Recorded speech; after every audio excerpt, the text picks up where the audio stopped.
ਅੱਜ ਆਪਾਂ ਦੇਖਦੇ ਹਾਂ ਕਿ how to invest in stocks for beginners. Please ਇਸ ਵੀਡੀਓ ਨੂੰ ਐਂਡ ਤੱਕ ਜ਼ਰੂਰ ਦੇਖਿਓ। By the end of the video ਤੁਹਾਨੂੰ ਬੇਸਿਕ ਨੌਲੇਜ ਹੋ ਜਾਏਗੀ ਅਬਾਊਟ ਇਨਵੈਸਟਿੰਗ। ਜੇ ਤੁਸੀਂ ਵੀ ਪੈਸਾ ਬਣਾਉਣਾ ਚਾਹੁੰਦੇ ਆ ਬਿਨਾਂ ਕੁਝ ਕੀਤੇ ਆ then you should watch this video.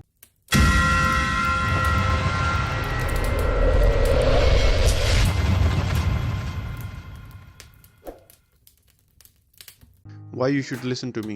मैं इन्वेस्ट कर रहा from last 2 years. These are the apps you can use. Chases New Zealand ਤੇ ਆਸਟ੍ਰੇਲੀਆ ਵਿੱਚ, Hatch न्यूजीलैंड ਤੇ ਆਸਟ੍ਰੇਲੀਆ ਵਿੱਚ यूज़ ਕਰ ਸਕਦੇ ਹਾਂ। ਤੁਸੀਂ ਸਟੇਕ ਵੀ यूज़ ਕਰ ਸਕਦੇ ਹੋ। Robinhood US ਐਂਡ ਕੈਨੇਡਾ ਲਈ ਆ। Why you should invest in stock market? ਤੁਹਾਨੂੰ ਸਟਾਕ ਮਾਰਕੀਟ 'ਚ ਕਿਉਂ ਇਨਵੈਸਟ ਕਰਨਾ ਚਾਹੀਦਾ ਹੈ? One of the best tool ਆ to grow your wealth in human history. The average return ਜਿਹੜੀ ਮਿਲਦੀ ਹੈ ਤੁਹਾਨੂੰ ਉਹ around 10% annually. Savers are losers. Battle inflation. Due to the inflation ਤੁਸੀਂ ਆਪਣੀ ਮਨੀ ਲੂਜ਼ ਕਰ ਸਕਦੇ ਆ ਜੇ ਤੁਸੀਂ ਬੈਂਕ ਦੇ ਵਿੱਚ ਰੱਖੀ ਹੋਈ ਹੈ ਸੇਵਿੰਗਸ ਅਕਾਊਂਟ। ਜੇ ਅੱਜ ਤੁਹਾਡੇ ਕੋਲ $10 ਆ ਤੇ ਉਹ ਆਉਣ ਵਾਲੇ 5 ਸਾਲਾਂ ਦੇ ਵਿੱਚ ਉਹ $10 ਦੀ ਵੈਲਿਊ ਘਟ ਜਾਏਗੀ।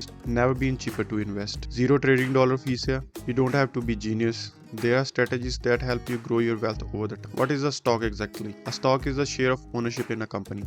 ਤੁਸੀਂ ਕਿਸੇ ਵੀ ਕੰਪਨੀ ਦੇ ਸਟਾਕਸ ਬਾਈ ਕਰਦੇ ਆ ਤੇ ਤੁਸੀਂ ਕੁਝ ਕੁ % ਉਹਦਾ ਹਿੱਸੇ ਦੀ ਓਨਰਸ਼ਿਪ ਬਾਈ ਕਰ ਲੈਣੀ। For example Microsoft shares outstanding 7.56 billion. So Microsoft ਆ ਚਾਰਟ ਆ ਬੇਸਿਕਲੀ। ਸੋ ਲਾਸਟ 5 years ਦਾ ਇਹ ਅਰਾਊਂਡ 2016 ਦੇ ਵਿੱਚ $48 ਤੇ ਟ੍ਰੇਡ ਕਰਦਾ ਸੀ ਜੋ ਅੱਜ ਦੇ ਟਾਈਮ ਦੇ ਵਿੱਚ 249 ਤੇ ਟ੍ਰੇਡ ਕਰ ਰਿਹਾ। ਆ ਮਾਰਕੀਟ ਕੈਪ ਹੁੰਦਾ ਆ। This is a dividend. How much dividend ਆ ਸਟਾਕ ਪੇ ਕਰਦਾ ਜਿੰਨੇ। Why do companies issue stock? ਉਹ ਕਿਉਂ ਇਸ਼ੂ ਕਰਦੀਆਂ ਨੇ ਸਟਾਕਸ? ਫੰਡ ਆ new line project, invest in growth, research and development ਲਈ, or pay off the debt. So these are the two types of stocks, preferred stocks ਤੇ common stock. ਆਪਾਂ usually common stocks buy ਕਰਦੇ ਹਾਂ। How are stocks categorised? Large cap, mid cap ਤੇ small cap. So large cap basically 10 billion plus companies large cap under ਆਉਂਦੀਆਂ ਨੇ। So 2 billions ਤੋਂ ਲੈ ਕੇ 10 ਬਿਲੀਅਨ ਤੱਕ ਮਿਡ ਕੈਪ। ਸੋ ਇਦਾਂ ਹੀ ਸਮਾਲ ਕੈਪ 3 ਬਿਲੀਅਨ ਤੋਂ ਲੈ ਕੇ 2 ਬਿਲੀਅਨ ਤੱਕ ਜਿਹੜੀਆਂ ਸਟਾਰਟਅਪਸ ਕੰਪਨੀਜ਼ ਹੁੰਦੀਆਂ। ਸੋ ਆ ਜਾਂਦੇ ਨੇ growth stocks, big potential for growth, for example Amazon,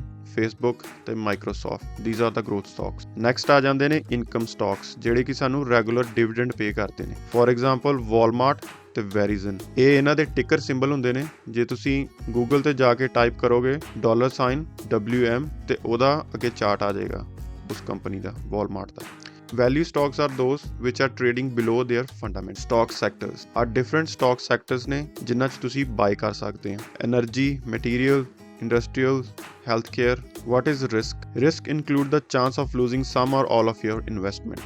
Risk equals to reward. ਜਿੰਨਾ ਤੁਸੀਂ ਰਿਸਕ ਲੈ ਸਕਦੇ ਆ ਉਨਾ ਹੀ ਤੁਹਾਨੂੰ reward ਮਿਲ ਸਕਦਾ। So next is type of stocks, what to buy. Individual stocks, exchange traded funds, ETFs or REIT. Individual stocks ਉਹ ਹੁੰਦੇ ਨੇ for example Walmart, Netflix, Apple। ਇਹ different companies ਨੇ, ਕੋਈ ਵੀ different company buy ਕਰ ਸਕਦੇ ਆ। ਇਹਨਾਂ ਦੇ pros ਨੇ no management fees to own, no fees, tax are easily to manage. Next is ETF, basket of stocks to mimic a certain market sector that trade on an exchange. ETF basically ਕੀ ਹੁੰਦਾ ਹੈ? ਜਦੋਂ ਇੱਕ ਤੋਂ ਜ਼ਿਆਦਾ ਕੰਪਨੀਆਂ ਮਿਲ ਕੇ ਇੱਕ fund ਬਣਾਉਂਦੀਆਂ ਨੇ ਉਹਨੂੰ ETF ਕਹਿੰਦੇ। Basically ETF is very good for the beginners ਕਿਉਂਕਿ ਇਹ low risk ਹੁੰਦੇ ਨੇ ਤੇ low fees ਹੁੰਦੇ ਨੇ। Next is REIT. ਇਹ basically real estate investment trust ਹੁੰਦੇ ਨੇ ਜਿਹੜੇ ਕਿ ਹਾਈ ਡਿਵੀਡੈਂਡ ਪੇ ਕਰਦੇ ਨੇ।